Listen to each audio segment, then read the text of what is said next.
Pardon the interruption, but I'm Mike Wilbon. Tony, marine explorers in Antarctica have located the wreckage of the Endurance, which sank in 1915. Tony Kornheiser, 1915, the year I graduated high school. Yeah. No, I made that up. That's not true.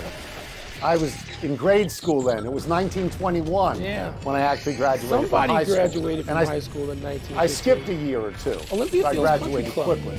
1915. Founded in 1921. Welcome to PTI, boys and girls. In today's episode, Kyrie scores 50, Bellarmine gets hosed, and Steve Young joins us for 5 good minutes. But we begin today with another big-name quarterback on the move. The Colts have given up on Carson Wentz, who had done so well under Frank Reich in Philadelphia, but was a disappointment in Indianapolis in their reunion. Wentz goes to Washington for a package of picks that includes 2 third-rounders. Washington will slot Wentz in as their number 1 quarterback, and people will call him Commander Carson, which is truly awful. Wilbon, you're not a huge fan of Wentz. You can't stand Wentz, actually. What do you think of this? It's not that I can't stand Wentz. I can't stand the overhyping of Wentz by former players of every network, it seems, who keep telling us every year that Carson Wentz is going to go here. He's going to go play for Frank Reich, and Frank Reich knows how to get the best out of him. And after 1 measly year, Frank Reich said, see ya, I'm done. Because I can't seem to do this, or you won't let me do it. You won't allow me in. Frank Reich, I'm not going to suggest Frank Reich is not a good coach.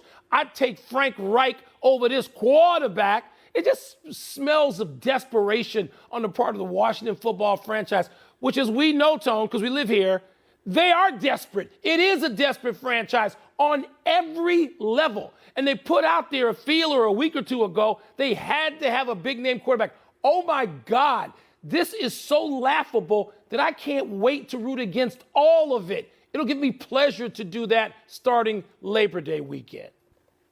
Yeah, so I thought that they were aiming higher because, like you, we talked about the story that they were looking at Aaron Rodgers and Russell Wilson, and we both said they will have no interest in going to Washington whatsoever. And then they talked about Mitch Trubisky. I did not see this coming with Carson Wentz. And look, I saw Carson Wentz last year, as everybody saw Carson Wentz last year, in the end zone with his left hand, throw some nonsensical underhanded ball in a tie game against Tennessee that was a pick 6. And it's impossible to think of Carson Wentz and not think about that. But if I could just do this for a second, if I could ask you to close your eyes to that and look at the rest of Carson Wentz, Mike, it's not bad. Last year, 27 touchdowns and 7 picks.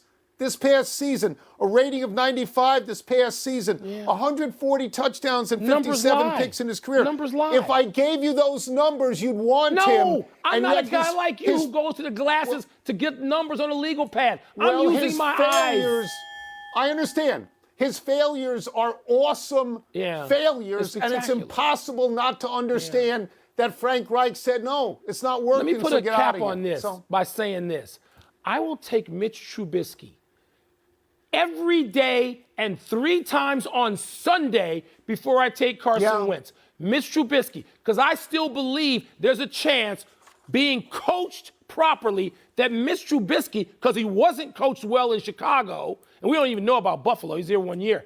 I think Mitch Trubisky can be a better quarterback top end, particularly sort of late in the season, or maybe when it counts, than Carson Wentz, who I keep being told, just going to tell you this. Carson Wentz, how good he is. What?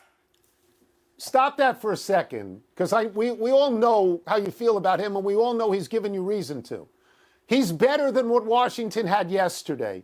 Tyler Heineke is lovely to look at, but he didn't win many games. What's the difference? Carson Wentz has been very good against NFC opponents, which is the division that Washington plays in. So I'm going to be skeptical, but I'm not going to say it's the worst move ever. I'm not saying it's the worst move ever. I can't wait to see it. Well, you did. I can't wait to see it. You said you can't wait to root against it. I can't wait to root against it, too. Let's move to March Madness. Bellarmine beat Jacksonville to win the A-Sun Conference Tournament last night, but it won't be invited to the big dance. Bellarmine is in its 2nd season playing in D1, and the NCAA mandates a school play 4 years at that level before becoming eligible for the big postseason tournament. Tony, are you okay with Bellarmine under those conditions not getting a bid? Well, the rule exists. You go D1 and somebody says to you, you have to wait X amount of years before you get into the tournament. You're conscious of that when you go D1. So I might say it's a bad rule, but I'm not going to say there's no rule that they didn't know about. Right. Now, my feeling is if you win, and you can call it the A-Sun from now until doomsday, if you win the Atlantic Sun Conference, you have proven you belong in D1. If you go 11-5 in your conference and you're the 2 seed, you have proven that you belong in D1. So if it was me, I would let them in. What I really don't like is the notion that Jacksonville State, by virtue of winning the Atlantic Sun regular season, gets this bid. Jacksonville State was beaten by Jacksonville the other day, head-to-head in this tournament, I believe. So I think the other Jacksonville should get the bid. And I also would say, why are there 2 Jacksonvilles in the same conference? They're not states. 2 Dukes in the ACC. Why is that? States. They're the locations. Duke's not a location. It's some made-up thing. Now, the NCAA could just, or the conference, and they could work in tandem if they needed to. Just waive it. Just waive it. Just say, you know what? They played in this in the regular season. They were the 2 seed. They're not some interloper. They just didn't parachute in. But this is why the NCAA is going away. This is why the NCAA is seen by a great many of its member institutions as fraudulent and gutless and having no particular principle to stand on ever. They just want to adhere to a rule that it set down. So, you know what, Tone? I wish there was some sort of protest that could go into effect now to just sort of slap around the NCAA. I guess there's nothing this little school can do. That's what the NCAA does. It picks on little schools because when it confronts big schools like an NC State when it's about to go on probation or Clemson, they just say, NCAA, go to hell, and they do what they want. Let me just go back on this. These 2 Jacksonvilles, everybody understands that the real Jacksonville is in Florida, not in Alabama. It's a site where they're going to do the players. And for the Jacksonville State team to call themselves the Gamecocks is ridiculous. That's South Carolina. I know this because Binghamton calls itself the Bearcats, and that's Cincinnati. And the Atlantic Sun has nothing to do with Louisville, Kentucky, where Bellarmine is. The geography's chaotic. We move on. Let's talk about the Brooklyn Nets finally winning a game after losing 17 of their last 20. They beat Charlotte in Charlotte last night. They moved past the Hornets into 8th place in the East. Kyrie Irving scored 50 points on 15 of 19 from the floor. After the game, Steve Nash said, quote, "We showed the level we can play at," unquote. Wilbon, you've been trashing the Nets.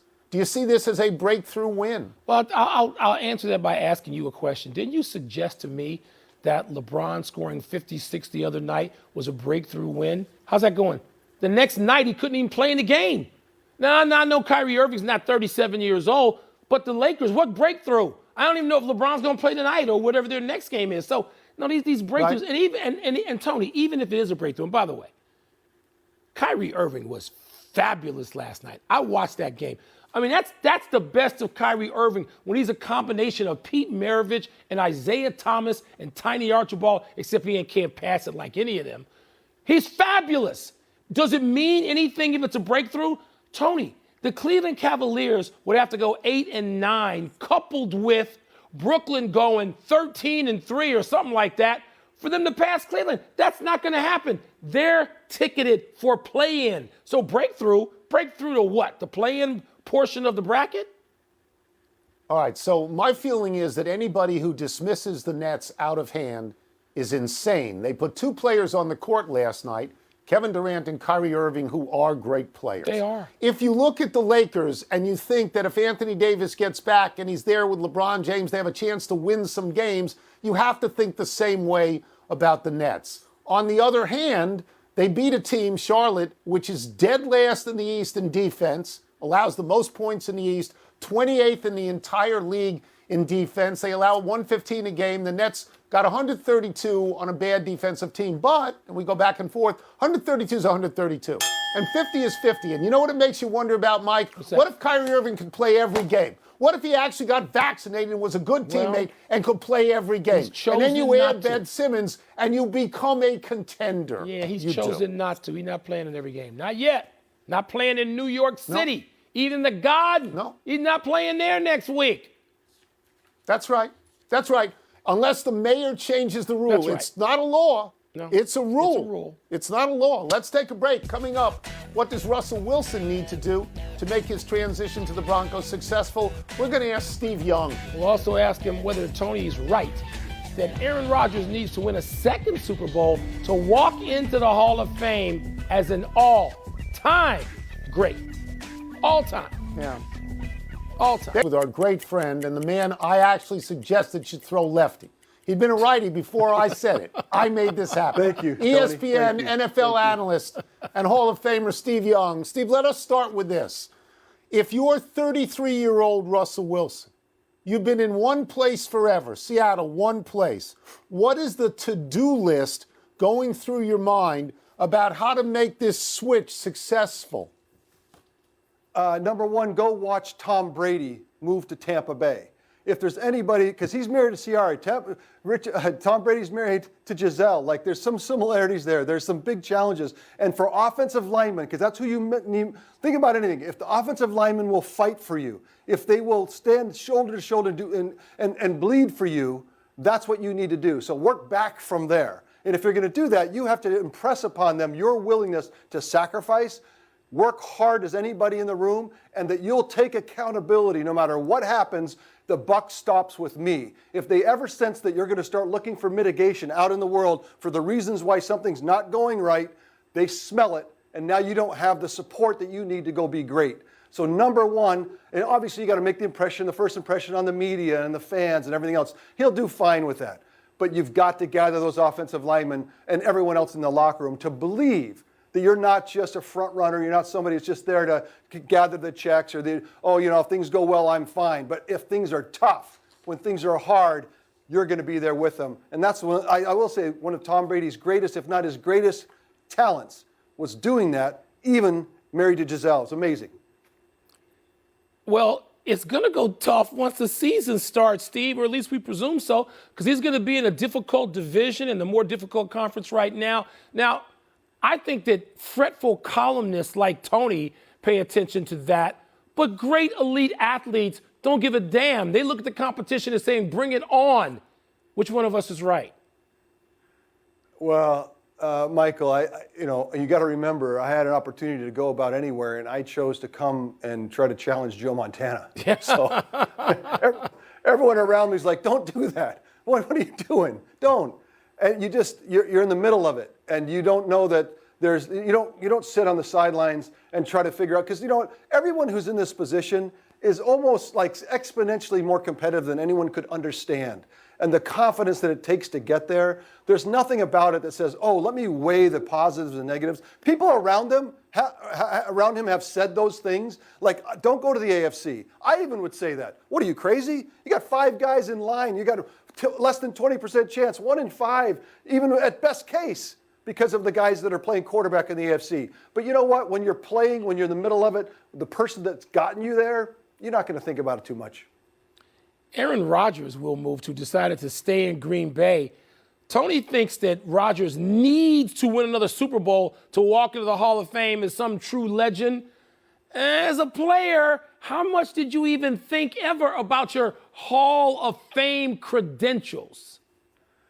You got to remember, I just told you, I had Joe Montana. Like, that's a mountain, like inside, like halfway up the mountain of trying to kind of be like or be as good as Joe Montana is the Hall of Fame. Halfway up is a Super Bowl, or like, you know what I mean? Like the top of that mountain, it didn't really matter. I didn't have to think about it because right in front of me was the constant comparison about the greatest players that ever played. So for me, it was not that difficult. I didn't have to wonder, oh, geez, I wonder if I have another MVP, would I be in the Hall of Fame? You don't have to worry about it. I got enough to deal with right in front of me.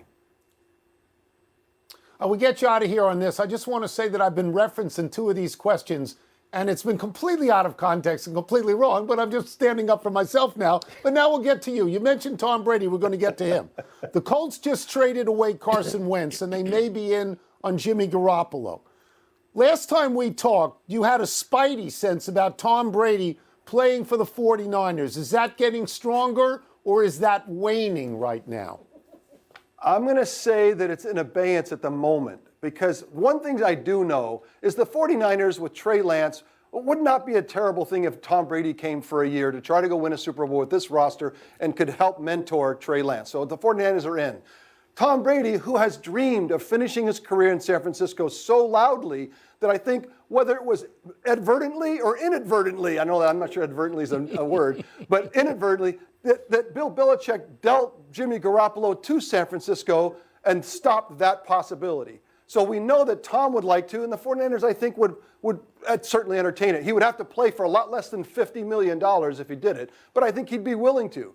The biggest issue today is that the Tampa Bay Buccaneers don't have a quarterback. He retired and left them. And so the Buccaneers, as long as they don't have a quarterback, there's no way the Buccaneers are going to say, oh, yeah, go ahead with your bad self. Go play in San Francisco. It's going to take some time. It's going to take into the summer, I think, where now the Bucs have a quarterback. They've moved on. Tom has not done anything to kind of cause any grief. And then out of nowhere, suddenly it's like, hey, what do you think about Tom coming back? And the Bucs say, well, you know, he won us a Super Bowl. He came down and was a great citizen. You know what? Let's just try to let this guy finish it just the way he wants. And that's going to take some months. That's not right now. But the spidey sense is there's still a path. There we go. It's so fantastic. I want to believe this so much. This is so great. Thank you, Steve. Says this. Thank you. This is awesome. So great. You guys are the best. So great. So great. Let's take one last break. Still to come, does Kyler Murray adding Cardinals photos back to his Instagram feed mean that all is well? I told you for months, no is the answer to that. And should we favor the Suns or the Heat in tonight's battle of the number one seed? You tell me if Chris Paul's playing. I want to tell Steve real quickly, Tony. John Barry has a phrase. He uses it